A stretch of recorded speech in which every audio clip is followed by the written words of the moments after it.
Hey guys, tonight we step quietly across a landscape that technically shouldn't exist. No GPS, no history books, no museum labels, just the deep hum of something, watching. You are barefoot on damp soil that remembers more than we do.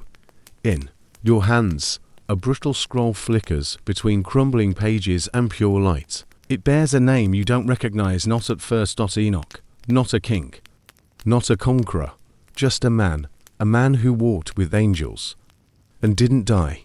You've probably never heard his full story. Not unless you've gone digging into the books that got left out, buried under Vatican keys or locked behind the word Apocrypha. And even then, the words come with warnings. Do not read alone.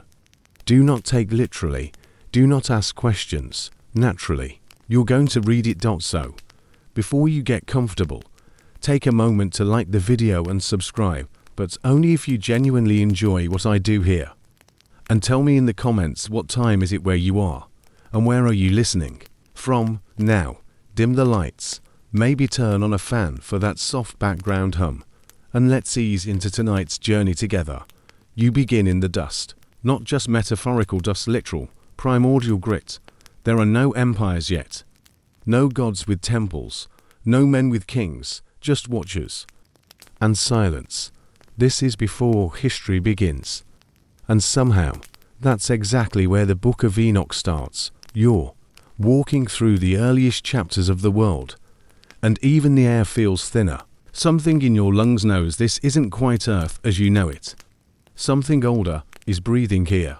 They say the first civilizations sprang up in Sumer, in the lush crescent between the Tigris and Euphrates. But here's the thing, Enoch's text seems to skip that bit. It doesn't care about farming. It starts with fire and flight. It talks of the heavens, not as a metaphor, but as a place, layered, structured, ruled. You blink up at a sky that isn't just blue, it's a ceiling, throne room, a gate. And Enoch, he's the first human ever recorded to enter that gate without dying. He doesn't just visit heaven, he takes notes. But we're not there yet. Not quite. Right now, you're still on Earth, or whatever came just before Earth became itself. The ground is soaked in something old. You smell it. Charcoal, metal, and behind it, memory.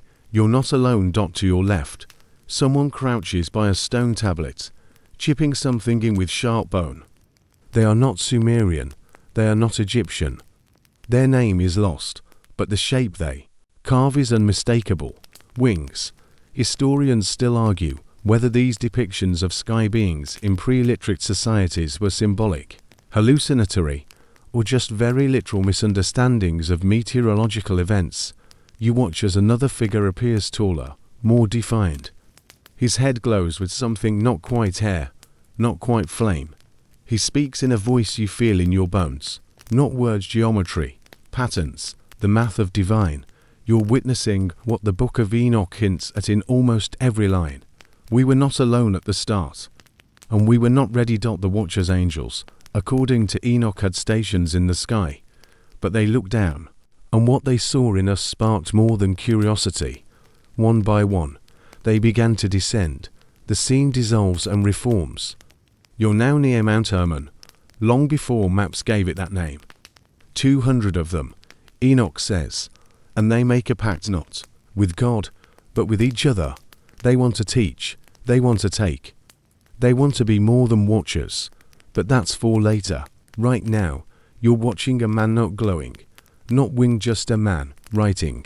Enoch, no crown, no army, just understanding. His pen scratches across some median clay, bark, maybe starlight itself, and he writes not just what he sees, but what he is shown. He records the rules of the sky, the names of the angels, the shape of the firmament, the secrets of time. He writes the first science, the first cosmology, the first law, and yet, none of it gets canonized, none of it makes it into your childhood Bible.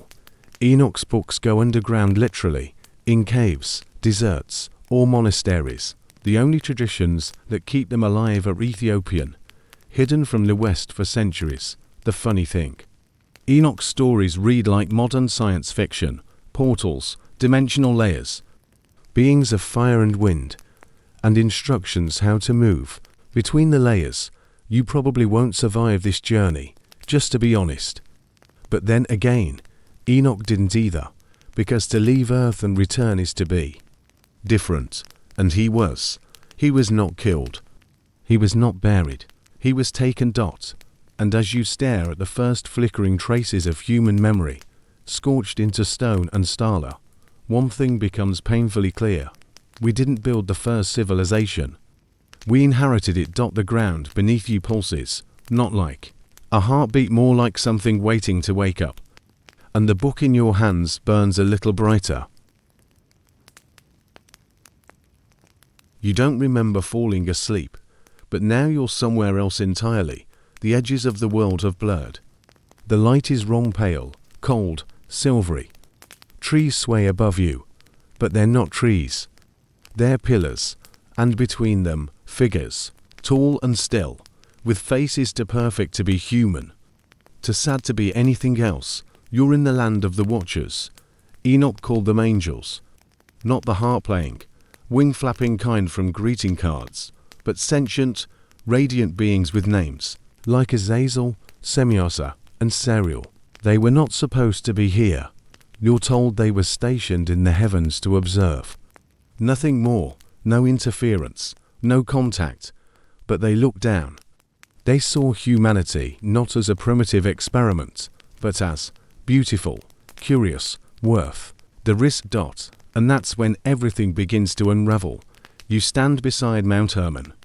Enoch describes this place in detail, how 200 of them descended and bound themselves with an oath, not to serve heaven, not to protect man, but to take wives, to teach secrets.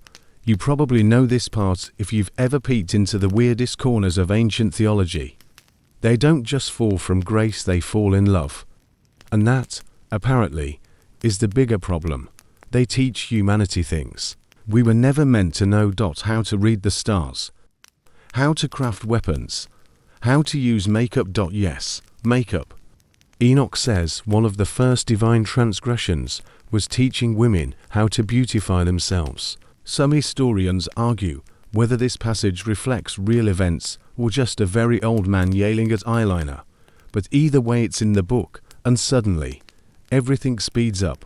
Culture, language, architecture, war. You're standing in a stone circle, one that shouldn't exist yet. Beams of sunlight shoot through perfectly aligned pillars. Someone is measuring equinoxes with shadows. This is thousands of years before Sumer, and yet the precision is chilling. Humanity is learning fast. To fast, some call it the birth of civilization. Others call it a contamination event. You notice something else now. Children, not ordinary children. All radiant and natural.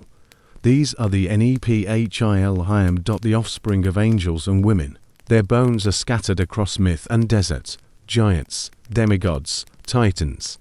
Every culture has a version: Greek, Norse, Mesopotamian, Mesoamerican. It's always the same story. They come, they rise, they fall hard. Enoch says they devoured the earth, not metaphorically, literally. They ate everything, then each other, until the ground was soaked in something heaven never intended. This is where God steps in, not as creator, but as cleaner. The flood isn't just punishment, it's containment. A reset button. But before that button is pressed, someone has to record what happened. That someone is you. You're watching Enoch walk again. But now he's not just a man, he's become a messenger. The angels come to him in dreams, in thunder, in wind. They say, "Tell the fallen ones what is coming." He does. He warns them, writes letters to them, delivers divine court verdicts. And they beg to intercede, to ask God for mercy. Enoch climbs into vision after vision, passing through realms with names like Sheol and the Tree of Judgment and the Seven Heavens. He walks among burning stones and rivers of fire and sees things even the angels shield their eyes from. And every time, he brings it back. He writes it all down. You turn the page of his book, and a strange smell, wafts up cedar, ash, rain. The paper feels alive, like it's remembering being bark, sky, and fire all at once. A mainstream scholar once described the Book of Enoch as mythical nonsense. Another, decades later, called it the missing bridge between the stars and the scriptures. Historians still argue whether it's prophecy, hallucination, or just the earliest science fiction ever written. But for now, the world you're in doesn't care what the critics think. It's real. You feel it. You step over the bones of giants. You hear thunder that doesn't echo. You see the eyes of something watching, always watching from the gap between heaven and earth. You're starting to wonder, maybe they never left. The watchers were punished, yes, buried in chains, Enoch says, beneath the mountains. Their children were destroyed. The knowledge they gave us sealed away, but sealed is not the same as erased. You feel that, don't you? That soft buzz in your spine when you look up at the stars too long, that hum in ancient places no one can explain, that magnetic pull to stories older than the pyramids. Maybe that's not imagination. Maybe it's inheritance. And maybe Enoch's book wasn't meant to be scripture. Maybe it was a warning. The wind shifts again. You turn the page, and something whispers your name in a language you don't understand, but almost remember. The ground beneath you rumbles not violently, but rhythmically, like something breathing in its sleep. You're walking now, somewhere between myth and mudbrick, in the time before time was measured. The world is still wet with memory, and the sky feels ... heavy. Every civilization you've ever heard of, Sumer, Egypt, the Indus Valley will come later, but here, now, something older is stirring.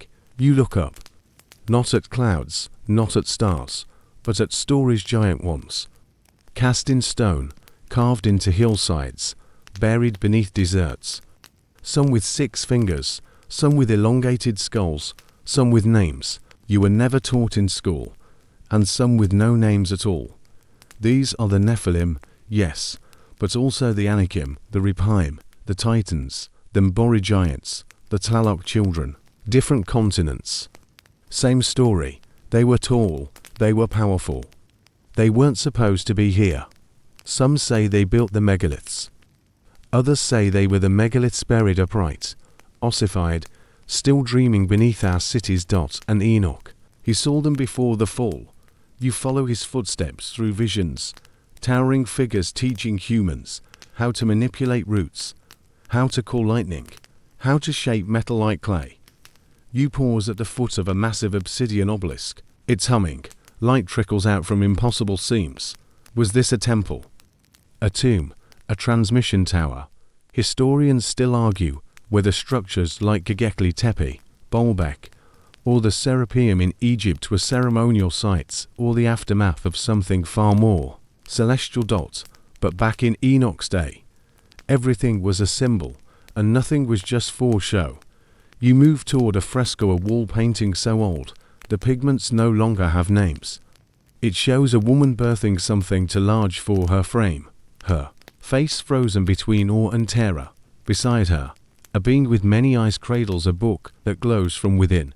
You're not sure which part is more disturbing, that it's beautiful, or that it feels familiar. And then comes the sound, deep, bone-shaking, like thunder underwater. The giants are turning on each other. According to Enoch, once their appetites grew too large when crops failed, and animals vanished, and humans no longer filled them, they began to devour one another. It's the part they never show in Sunday school. Cannibalistic gods with daddy issues. Children of angels gone wild with hunger. And the world, it bends under their weight. You kneel now beside a cracked stone tablet. On it, barely visible, a set of instructions or warnings, or maybe just stories too dangerous to forget. One of them mentions a mountain that bleeds light. Another speaks of a flood that doesn't start with rain, but with fire from above. Enoch wrote these things not in ink, but in image. Symbols within symbols, a spiral that leads to a feather. A handprint with 7 fingers, a map that only makes Sense if you're dreaming. You trace one with your finger. It burns a little. This is the part where most people wake up. But you don't. You press forward into a landscape that should no longer exist. And then you hear the name. Gilgamesh. Yes. That Gilgamesh. He's in the Book of Giants, a fragmented text related to Enoch found among the Dead Sea Scrolls. He's not just a king. Here. He's a hybrid. A son of divine rebellion. A piece of the Nephilim puzzle. Scholars don't like this part. It messes with timelines, contradicts everything clean and academic. But you're starting to suspect that history was never meant to be clean. You pick up a broken idol from the dirt. It's smooth, unnaturally so, with two sets of eyes on one face, one looking forward, one backward. The future and the past. The living and the watching. You get the distinct feeling that you're being examined, not judged, just catalogued. You recall a quote one that floats through fringe history forums and conspiracy threads. They taught us everything, except how to forget. You wonder, are these stories buried because they're nonsense? Or because they're dangerous? A breeze brushes your cheek. It smells like dust and petrichor, like the moment before a storm. In the distance, a mountain glows faintly at its peak. You recognize the name. Mount Ararat. And though you haven't seen the flood yet, you feel it coming, not in raindrops, but in silence, because that's how all the great endings begin, with someone writing things down as the sky holds its breath. You're walking now through a city that doesn't exist anymore if it ever did. The streets are straight, too straight, the angles are unnatural, too perfect. And there, in the center, is the one structure you hoped you'd never see, a ziggurat, drowned in guilt. The name, you already know it. Atlantis. Not the cartoon version with bubble domes and tridents.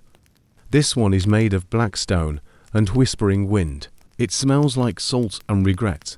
And standing at its center isn't a king. It's a scribe. You recognize him from Enoch's writings, the watcher who taught men to write with iron sticks, to carve languages into things they should have left alone. His robe flickers like fire underwater. He's holding a tablet. He looks tired. You've read Plato's version. The philosopher heard it from Solon, who heard it in Egypt, where priests rolled out a story about a kingdom that fell because it got too smart, too fast. But Enoch's version, it came first. It tells of divine beings descending to earth not just to help, but to possess. And Atlantis wasn't a utopia. It was a laboratory, a breeding ground, a playground for gene-spliced demigods who mistook worship for permission. You run your hand along a wall. The symbols are geometric and wet. One of them pulses beneath your palm. You pull back, too late. You've already seen it, a memory not your own, men and women in cloaks drawing blood from giants, bottling it, mixing it with metal, engraving names onto weapons that sing, cities floating, temples melting, then fire, then water, then silence. You're told Atlantis sank because of pride. But what if it was a quarantine? Historians still argue whether Atlantis was allegory or origin myth, but what they don't tell you is how many cultures describe a civilization that fell from the sky, roared from the sea, and was swallowed by both. The Maya speak of a city beneath the waves. The Dogon of Mali speak of beings from Sirius who taught them astronomy long before telescopes. The Tamil texts describe Kumari Kandam, an antediluvian land swallowed by ocean.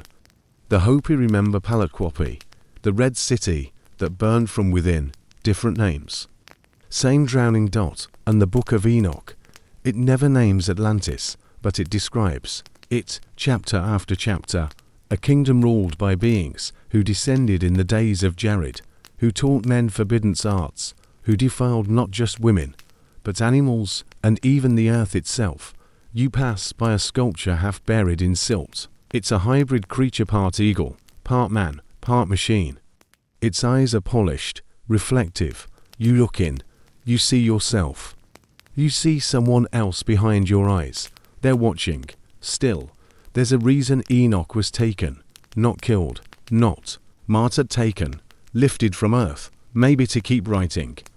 Maybe to stop others from reading. You feel the pressure change. The ocean above you groans. Cracks open. You're back at the top of the ziggurat now. The scribe is gone. In his place, a book made of metal and light. You reach for it. And in that moment, you realize something that chills you deeper than the water. We weren't the first, not to build, not to worship, not to fall.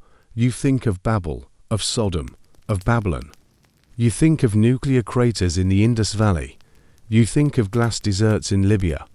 You think of gods with war helmets and weapons that turn men to shadow.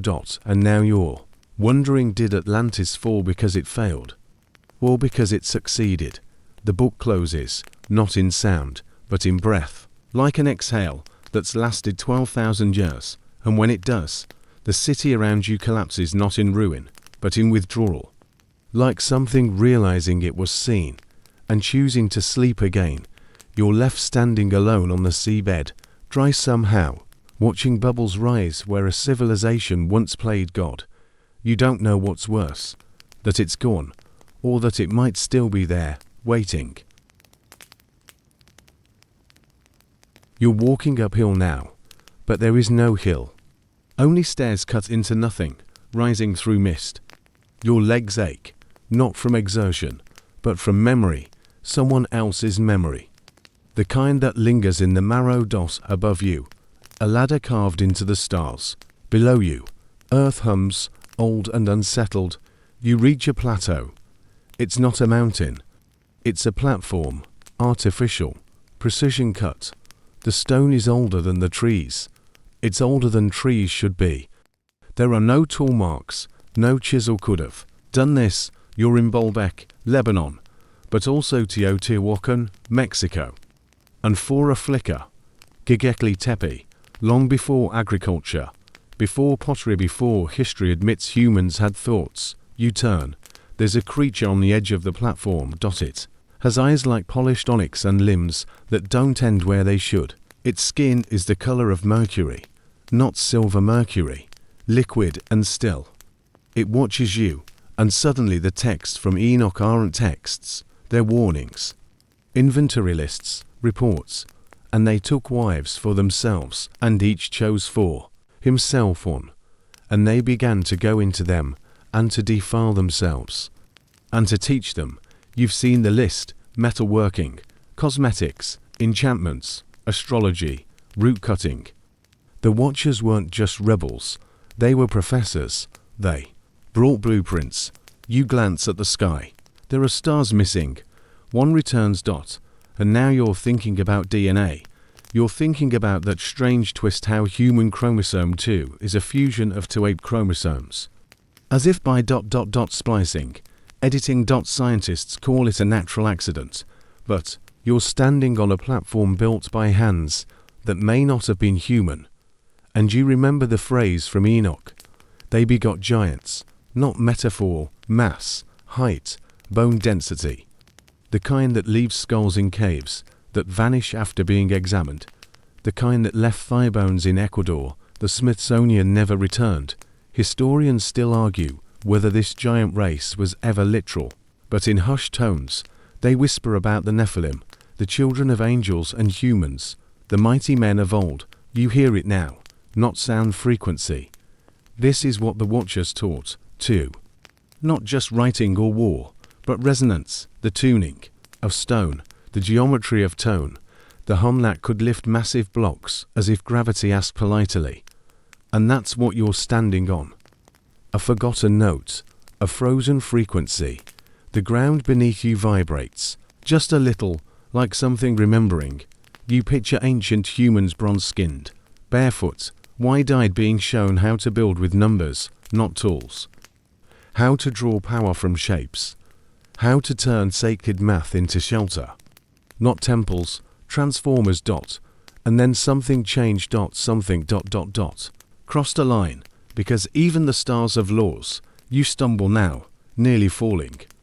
The edge of the platform splits open not in damage, but invitation, inside. A spiral staircase. Leading down. You hesitate. Then step in. The air is warm, artificial. The walls are not walls, they are instructions. Glowing with languages, no living tongue speaks. Some are cuneiform, others sigils.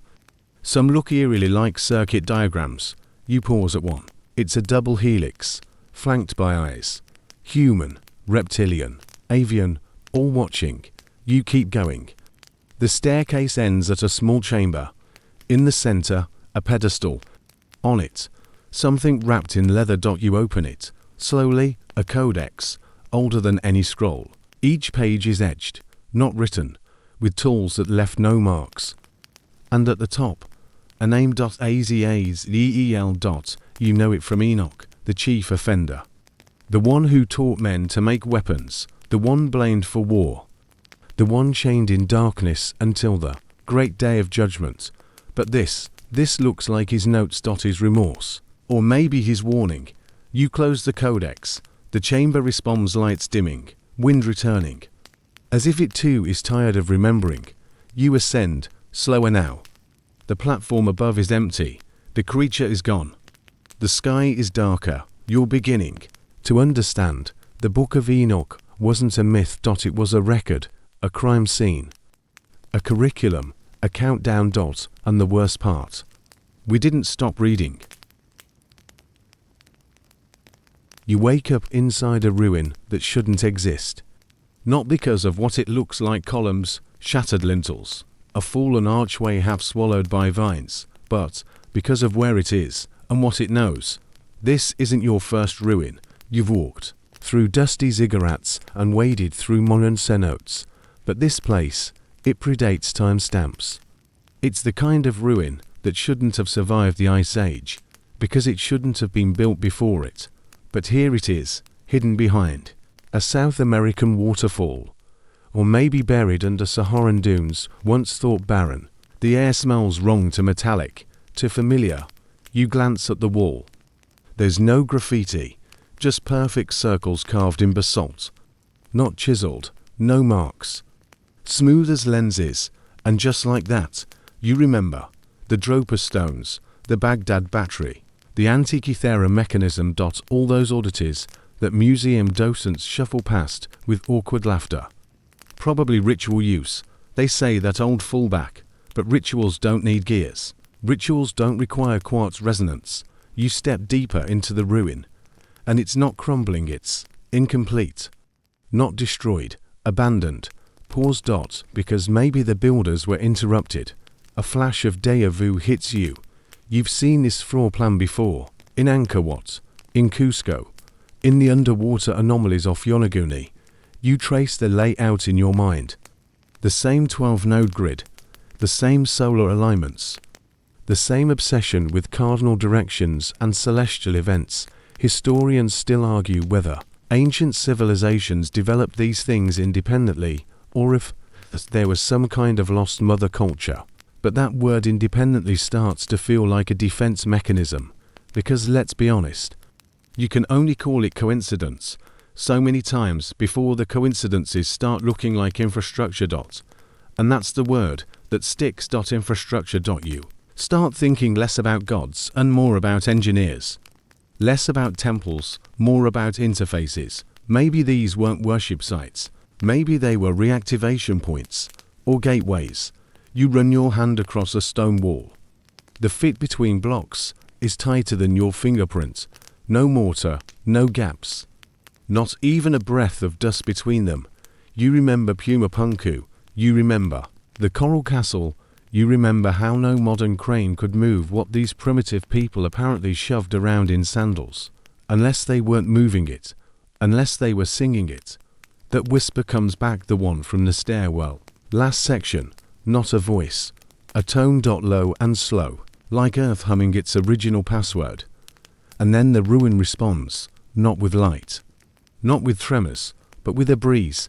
A perfectly straight gust of wind that pushes through the archway and brushes your cheek like a librarian turning a page. You follow it. Not like a hero. Like a student. Someone about to find out they've been in remedial history class their whole life. The room ahead is circular.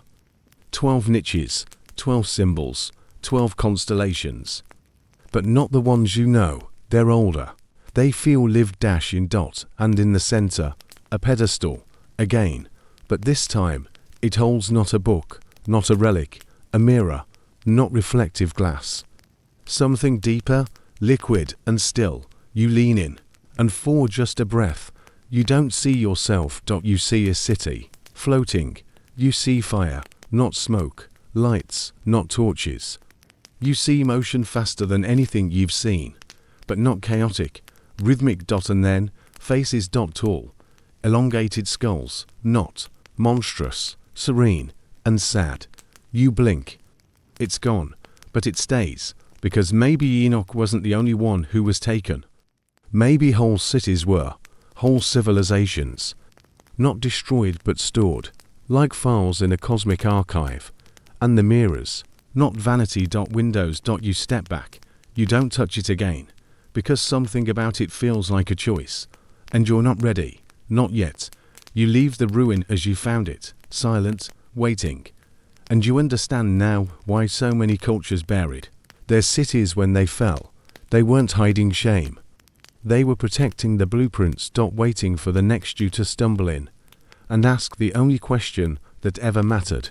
Not who built this, but why did they stop? You enter the library wearing gloves you didn't pack. They're there anyway, thin, white, archival gloves resting beside the door like someone expected you. The room smells of cedar and something older, not dust parchment, or perhaps warnings, disguised as paper. The light flickers, not from electricity, but from candles, hundreds of them, unlit but still warm. Their wax slick from old heat. Their flames, you suspect, once cast shadows on pages. No one's supposed to read. This is a place for forbidden books. And for some reason, the first name that comes to you isn't Herodotus or Homer. It's Enoch. You've never actually read the Book of Enoch. Almost no one has. Not fully, because it's not in your Bible, not in your mass market theology. It was left out. They say apocryphal. That word that means don't worry about it, whispered by men who look tired of questions, but it keeps showing up anyway. Ethiopia preserved it. Ancient Jewish mystics revered it. Even the early Christians clung to it, until someone decided they shouldn't. And now, you're holding it. The pages feel heavier than leather. They pulse like animal skin. Maybe they are animal skin. The text speaks of watchers, not angels, not demons. Something in between. Celestial beings who descended in the days of Jared, who saw the daughters of men and couldn't resist, who taught humans things they weren't supposed to know. How to make weapons, how to enchant roots, how to read the stars like a code. You pause at the word taught, because that's not just rebellion, that's curriculum. It wasn't chaos. They brought, it was, syllabus, which means the fall wasn't spontaneous. It was structured. You flip the page. The names are strange, but eerily familiar. Semyoza, Azazel, Armaros. You wonder if those names became the stuff of demonology, because they were evil, but because they were real. To real. And once you've taught humans to shape metal, speak charms, and track destines in the constellations, well, they don't stay primitive for long. So the flood came. That's the story. That's the reboot button. Not because people were wicked, but because they learned too much. Historians still argue whether the flood myths from Sumer to India to the Andes are collective memory or cosmic coincidence. But here's the uncomfortable truth. There's a point where coincidence starts to look like cover-up. You keep reading. There's a chapter about Enoch being taken alive into the heavens. No fiery chariot, just lifted, up, through layers of skies, each one stranger than the last. And there, in the seventh heaven, he meets the face of God. Except it's not quite a face. It's light, geometry, laws, music. He's shown how the universe ticks. He's told how the stars are governed, how time bends, How judgment is a cycle, not a final act, and most chilling of all. He's told not to share all of it. Some of it, yes, the rest, seal it up, hide it, or humanity will not be able to bear it. You set the book down gently, as if it might crack the floor, because you get it now. This isn't just about fallen angels. It's not about sign. It's about access. Who gets to remember? Who gets to forget? And who decides what's true? You walk past other books now. Tomes with no titles, scrolls wrapped in chains. Codices too fragile to breathe on. They smell of truth and danger. One bears a symbol you've seen before in dreams, maybe.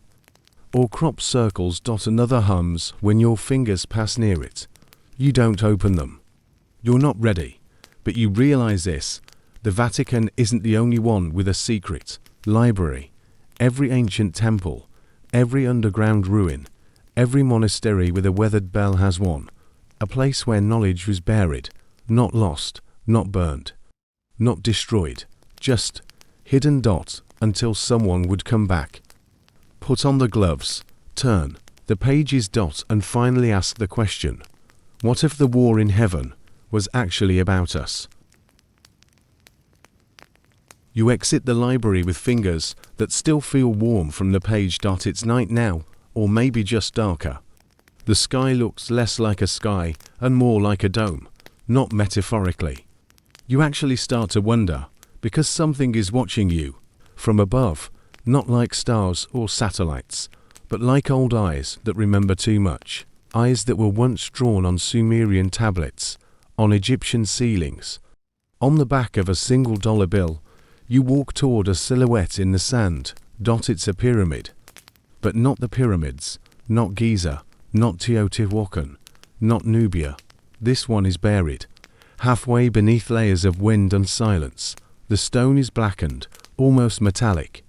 Its edges sharper than erosion should allow. It shouldn't be here. And yet the torch in your hand isn't yours, but it's lit. You press forward, because pyramids don't wait.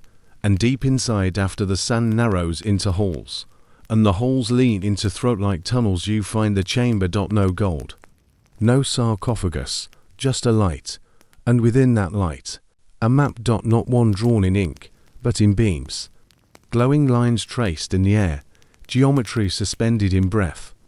The map pulses with what looks like constellations, but also angles that repeat across continents, across civilizations that supposedly never met. You see Orion's belt, exactly aligned with Giza, Angkor Wat, with its 72 towers, like coded messages to the stars. Chichen Itza's stairs marking equinoxes with mathematical precision. Even Göbekli Tepe, buried before the wheel was invented, perfectly marking Sirius's rise. Historians still argue whether these alignments are intentional or just lucky architecture. But the numbers ... the numbers are arrogant. They repeat in octaves. They mimic the frequency of hydrogen. They scale to the dimensions of Earth, the Moon, and somehow dash Mars. You step closer to the map. And it shifts. No buttons, no gears, just awareness, as if the structure knows you're here. As if your presence is enough to unlock something older than the stones themselves. The mapper ESHAPES. Not with locations, but with instructions. And suddenly, all those myths about the pyramids being energy machines don't seem so laughable, because you see shafts not for air, but light, chambers not for kings, but resonance, angles tuned not to tombs, but to harmonics. The ancients didn't just build for death. They built for frequency. You remember the Book of Enoch, how the Watchers taught forbidden arts, among them astrology, metalwork, enchantments, and architecture. Sacred architecture. The kind that makes a structure more than shelter. It becomes a beacon, or worse, a receiver. You ask a question without speaking, and the pyramid answers without sound. You feel it in your chest, a low vibration, like the start of thunder or the echo of a deep bell. You close your eyes, and for a split second, you're not here. You're elsewhere, a vast chamber with smooth walls, humming with symbols you almost understand, a language of light. of angles, of purpose. You open your eyes and realize the torch is out. You never needed it. You walk back out into the night. And now the stars look different, like they've rearranged. Or maybe you've just finally learned how to read them, because maybe pyramids weren't monuments. Maybe they were reminders, coordinates, for memory. Markers left behind by someone who wanted us to find our way back, not to the gods, not to paradise, but to the truth we buried under tourism brochures and TikTok pyramids. That we were never primitive, we were interrupted. You lie awake that night, not quite dreaming, not quite awake, because you've begun to hear it, not a voice, not exactly. It's more like a frequency. You can't hum it, and you definitely can't sing along, but it's there, beneath the noise of the world, beneath even your own thoughts. It pulses soft, slow, ancient dots, and as it grows louder, your memory shifts from sight to sound. You remember stories from cultures that never met, each one whispering that the universe was sung into existence. Not spoken, sung. The word of God. Perhaps it was a chord. The Book of Enoch hinted at this, didn't it? That the Watchers descended and shared knowledge not just of writing and warfare, but of vibrations, of crafting magic into matter. Historians still argue whether these were metaphors or misunderstood metaphysics, but the more you listen, the more it all starts to harmonize. You hear the Hindu concept of Nada Brahma, the world is sound. You hear the Aboriginal Dreamtime, where ancestral beings sang the land into being. You even hear Pythagoras, in his robes and sandals, muttering about the music of the spheres. We thought he meant poetry. He meant physics. You press your ear to the earth, not symbolically, but literally, because now you're somewhere else, somewhere older than cities. A circle of stone hums beneath you. Its rhythm sinks to lunar tides. You feel it in your teeth. You're standing in an ancient acoustic chamber. This one isn't famous, no gift, shop, no tour buses, but its proportions are perfect, and its walls curve with purpose. You make a single sound, a soft R, and it echoes back, not just louder, but truer. The tone is amplified, smoothed, cradled by design. You realize this chamber doesn't echo. It responds. It completes your sound. It joins in. And suddenly, every primitive people who built stone circles, throat sang into valleys, or carved spirals into cave walls. They weren't performing rituals. They were activating harmonies. Tuning their environments. Or maybe themselves. The Watchers, after all, weren't punished for violence. They were punished for teaching. You imagine the earliest priests and stargazers weren't praying. They were tuning forks. They stood at the intersection of sky and soil and tried to become a bridge and antenna that caught celestial tones and transmitted them into memory, language, structure. And then the tone you hear begins to splinter, not break, fracture. Because it's not a single sound. It's a chord, layered, braided, melodic. Each frequency is a record, a data stream, if you will, not of facts but of feeling, a vibration that tells you, here, someone loved, here, someone fell, here, someone remembered how it used to be. The ancients stored their truths not in texts but in resonance. Maybe that's why we're deaf to them, because we stopped listening. You close your eyes. The tone is everywhere now, in your breath, in your blood. You don't understand it, not fully, but your body remembers. Your bones feel warmer. Your spine feels straighter, lighter. Maybe we weren't just taught language by the Watchers. Maybe we were taught how to resonate. And now, thousands of years later, our towers blare static, and our temples are silent. Our music is compressed. Our spaces are cluttered. And we've forgotten how to harmonize with anything larger than ourselves. But the tone is still there. Under your cities, inside your oceans, even in your mitochondria, humming just slightly, out of key. And you curious, drowsy, you have heard it again. The song of creation is still playing. It never stopped. You're walking now not on a path, but on memory. The ground crunches beneath you, not with gravel or leaves, but with forgotten names. You don't see them, not at first, but you feel their weight, syllables erased from every textbook, every monument, every family tree, because you've begun to ask the wrong questions. Not what did they build, but why were they erased? You remember the Book of Enoch again, not the sanitized version, not the one gathering dust in theological backrooms, but the one whispered about in corners. The one that almost didn't survive, the book that described angels punished for love, for lust, for rebellion, for knowledge. And as you walk, you realize the real threat wasn't sin. It was memory. You come across a desert plain, cracked, scorched, silent. But beneath the surface, radar scans reveal the outline of a city, not ruins, not foundations, a gridded metropolis, paved roads, rectangular courtyards, drainage systems, right angles that shouldn't exist before writing, before metallurgy, before history was even considered history. You're looking at something that wasn't supposed to survive, and yet it did.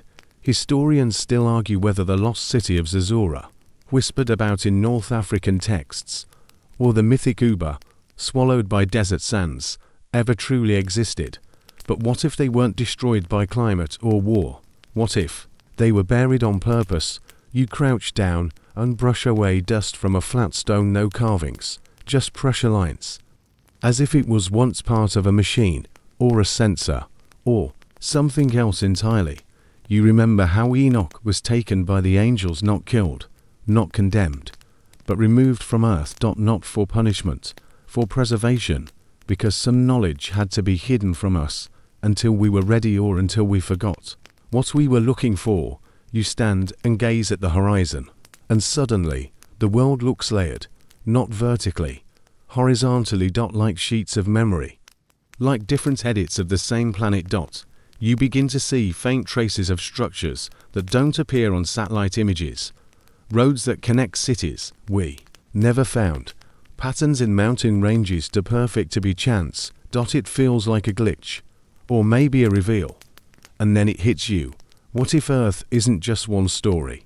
What if it's several drafts, overwritten again and again, each one leaving echoes, lost civilizations, forbidden texts, improbable engineering feats, all screaming that they were here, that they mattered, that they knew something we don't. You remember again how Enoch was called the scribe of righteousness, how he recorded not only the crimes of angels, but the cycles of time, each cycle ending in flood, fire, or silence, and always a few fragments surviving. Maybe that's what you're standing in, a fragment, a leftover. An aftershock from a world we were never supposed to inherit. The Book of Enoch doesn't warn about hell. It warns about forgetting. And now, as you step over a foundation that no longer has a name, you realize we didn't just lose history, we were disconnected from it. By war, by religion, by convenience. You feel a sharp breeze, and the wind sounds like it's whispering something familiar. Not English, not Latin, something older, maybe a warning, maybe a memory. But whatever it is, it's not gone, just waiting to be heard again.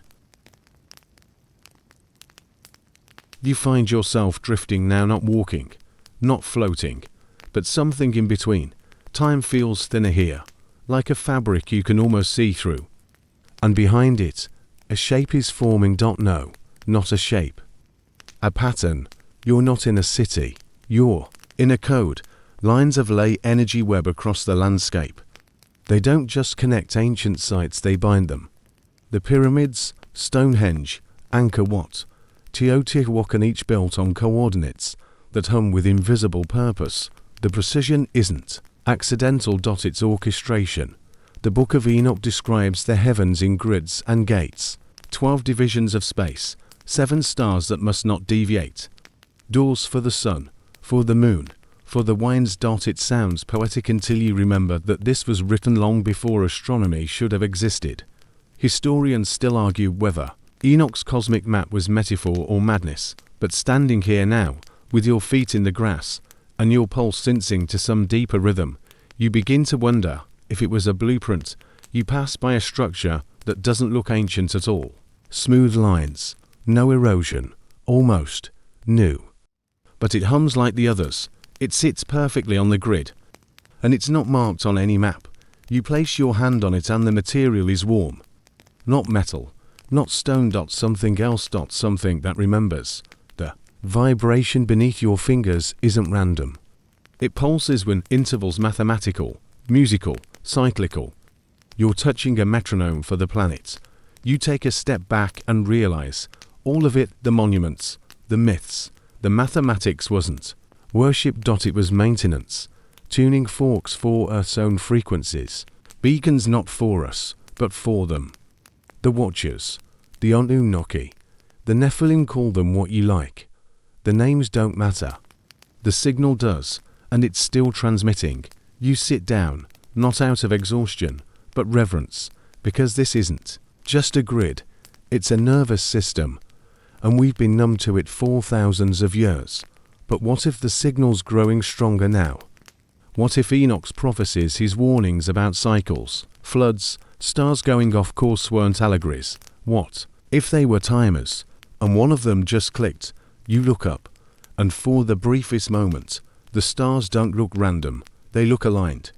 As if someone long ago knew this very moment would arrive. A harmonic node in the song of Earth, a bridge between eras. And then the wind shifts, your skin prickles. Something's listening. Not malicious, just aware, like a parent checking in on a sleeping child, like a sensor lighting up when a forgotten circuit finally reconnects. Maybe that's what memory really is. Not stories. Frequencies. And the Earth, our forgotten, beloved, overwritten Earth has just remembered you.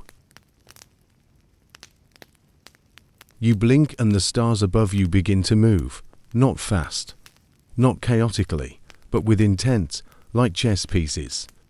Or gears in a watch you didn't know was ticking. You're no longer grounded in one place. The grid, the cities, the forgotten machines, they fade into the periphery. Now you're somewhere else. Or perhaps someone else. Because here, chronology collapses. Myth bleeds into science. And the line between gods and astronauts, gone. You think of Enoch again, his journey through the heavens with the Watchers. He didn't just record the stars, he entered them. Described places where wines had names, where mountains burned with crystal, where beings weren't bound by flesh. 7 heavens, he wrote, each with its own laws, its own rulers. And here's the thing, Enoch didn't call them visions, he called them realms. Historians still argue whether his so-called ascents were metaphors for inner states or something far more literal, out-of-body journeys, astral projections, or even off-world contact. You feel it now. The sensation of standing inside a myth. The sky no longer just hovers, it leans in, watches you, and you realize our ancestors didn't just invent gods, they met them. They described beings with shining faces, wheels within wheels, voices like thunder. Sound familiar? It should, because if you strip away the feathers and flames, what remains sounds eerily close to technology. Spacesuits mistaken for wings, communication mistaken for divine command, memory mistaken for scripture. You stand in the echo of that misunderstanding, and for the first time, you don't scoff. You don't rationalize. You simply listen. Above you, the stars pulse again. And it's not random. It's Morse. Or music. Or maybe language so old, we forgot we knew it. You reach into your pocket, without thinking, and your fingers close around something cold, smooth, familiar, but you know you didn't bring it. It's a stone, etched with lines that seem to shimmer under starlight. Enochian script, Atlantean glyphs. You can't tell, but it's not meant to be read. It's meant to be remembered. And as you hold it, images flood your mind. Not dreams, not hallucinations, memories, but not yours. Or not just yours. You see a council, tall figures, cloaked in shadow and light. You see maps not of Earth, but of consciousness. You see a tower of glass reaching into a violet sky. You see a child, writing a name into sand before the tide erases it. And you hear a voice. Return is not the end. It's the recognition. Then silence. The stone dims. But now you understand. The stories of old were never just warnings. They were BREADCRUMBS. Left by those who walked before us. Or beyond us. Markers in time. Anchors of frequency. You weren't meant to worship Enoch. You were meant to follow him. And maybe, just maybe, to finish what he started. You exhale slowly. The stars above you flicker. Then soften as if aware that you've received enough for now. You're back on the ground. Sort of, though the air feels thinner, the night warmer, and your skin still buzzes faintly, like you've walked so close to a generator. You're in a forest now. Tall trees. No wind. Just the sound of something very old, breathing very slowly. In the Book of Enoch, there's a passage, one that's often overlooked. It doesn't speak of giants or stars. It speaks of the earth weeping, not metaphorically, literally. The earth cries out when the blood of the innocent touches her soil, Enoch says. She moans beneath the sins of the watchers. She groans under the weight of broken covenants. You run, your fingers across the bark of a tree. It's warm and pulsing. Like a heartbeat. Historians still argue whether Enoch's writings were proto-environmentalism, spiritual allegory, or veiled memory of ancient cataclysm. But as you press your ear against a trunk and hear a sound deep, slow, like wind through hollow bone, you understand. It's not the tree. It's the earth. And it's not groaning anymore. It's awakening. You step carefully between roots. They twist like limbs, ancient and deliberate, part of a system so vast you feel embarrassed calling it nature. This isn't a park. This isn't a jungle. It's a cathedral, one built not for gods, but by them. And here, buried beneath centuries of fallen leaves, moss, and memory, you find a stone slab, carved in a language that makes no sense to your eyes, but perfect sense to your fingertips. Your hands know what your brain forgot. And that ... is the point. You remember a fringe theory. The one that claimed language itself was once a frequency, not sound. That Enochian isn't a code to be deciphered, but a resonance to be remembered. You hum, softly, a note, then another. The stone glows, faintly, not bright, not dramatic. Just enough to suggest it heard you. That it's been waiting. Somewhere in the distance, something answers, a low chime, metallic, ancient. You aren't sure if it's underground or inside your skull. Either way, it feels like permission. Like the story is opening its next page, and it's one we didn't write. Not yet. Because that's the strange thing about the Book of Enoch. It doesn't just end. It stops. Abruptly. As if someone didn't want the rest told, or as if we weren't ready. Until now, you step back from the slab and realize the trees have subtly shifted. They're not random. They're in concentric rings around you. You are, quite literally, standing in the center of a forgotten signal. And for the first time in your life, you don't feel alone. You feel seen. Not judged, not measured. Just acknowledged. Like a candle catching a spark from a star. And suddenly, you're not afraid of what's coming. You're afraid of forgetting again. The ground beneath your feet is soft now, not like soil, like ashes. You kneel, touch it. It crumbles gently between your fingers, weightless, but not without memory. You know, deep in your bones, that something once stood here. A city, a temple, a gate. You look up and the sky answers. It opens, not with lightning, not with clouds, but with memory, images, bright as sun and quiet as snowfall, drift down like dust motes. A civilization built in spirals, speaking through symbols and songs, towers that bent sound into shape. Children who could read thoughts, not books. And then, fire, collapse, silence. You're witnessing a cycle. The kind Enoch hinted at, but never fully named, he said. Generations pass, and the watchers return. He warned of resets, of veils, of knowledge buried under salt and shame. of times when the sky was closer and the ground more forgiving. When angels fell not from grace, but from orbit. Historians still argue whether the Book of Enoch preserves the echo of pre-flood civilizations or simply encodes ancient fears. But this feels like neither. It feels like proof. You take a step forward, and the ashes whisper, names, symbols, equations you almost remember from high school, only deeper, like the math behind consciousness, like instructions written for something we haven't built yet, or something we already are.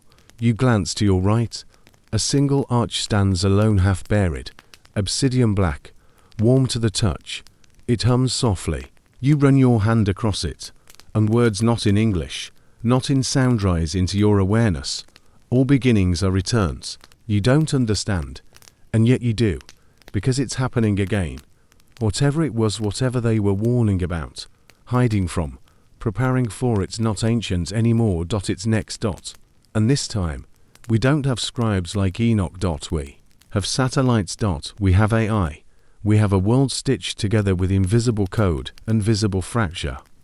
And the question isn't whether we'll repeat history. It's whether we'll remember it. You breathe in the ash. It smells faintly of salt, of ozone, of petrichor for 1,000-year drought.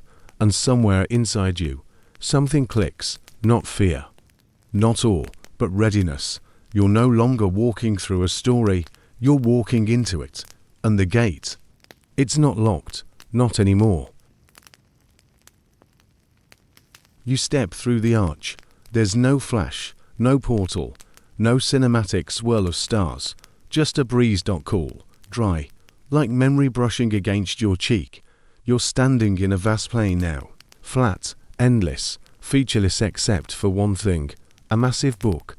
Not a sculpture, not a metaphor, a book the size of a cathedral, resting upright in the soil, half buried, its pages fluttering in a wind that doesn't move anything else. You walk closer, the air thickens not with danger, but with presence, and there it is, etched on the cover in cracked gold leaf, the title you've followed across pyramids, stars, forests, and slabs of ash, the Book of Enoch, but not as we know it.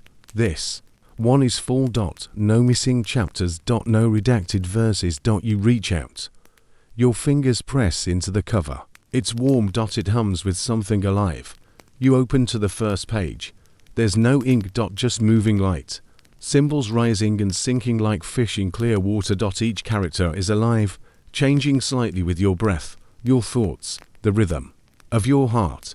And you don't read it, you remember it. Because this isn't a book meant to be studied. It's meant to be activated.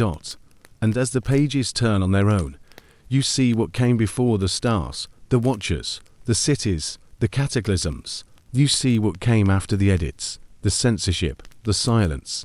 And you see what comes next, a rebalancing, not of power or politics, but of memory. Because the story isn't about giants or fallen angels or conspiracies under Antarctic ice. It's about a species that keeps forgetting who it is, and a sky that keeps whispering, try again. The final page turns. It's blank. Of course it is, because you're meant to write the rest. You step back. The book slowly sinks into the ground, leaving no trace. Just you, the stars, and the sense that something very old has been waiting for this moment for a very long time.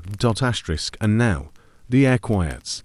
The story closes like a door made of soft velvet and stardust. No footsteps, no echoes, just the hush of something ancient returning to stillness. You sit, wherever you are, in your bed, on your couch, maybe on a porch with the crickets keeping time. The world outside continues, but softer now, like it, too, is listening. Take a breath, let it out slower than usual. There's no rush here. No final exam. No missing piece, just the comfort of knowing you've touched something old tonight, older than kings, older than pyramids, older than even the sky. We know it. Maybe you don't need to understand it all. Maybe that's the point. You're not a scholar tonight. You're not a skeptic. You're a traveler, a witness, a flicker of light in a long, starlit thread of stories we keep telling because we're trying to remember what we've lost. And maybe, just maybe, we're closer now. So let yourself drift. Sink into your pillow, it's a page still. Warm from the last chapter. The lights are dim. The fan hums gently. The stars are watching, but not intrusively. They're just here. Same as you. Same as always. Same as before.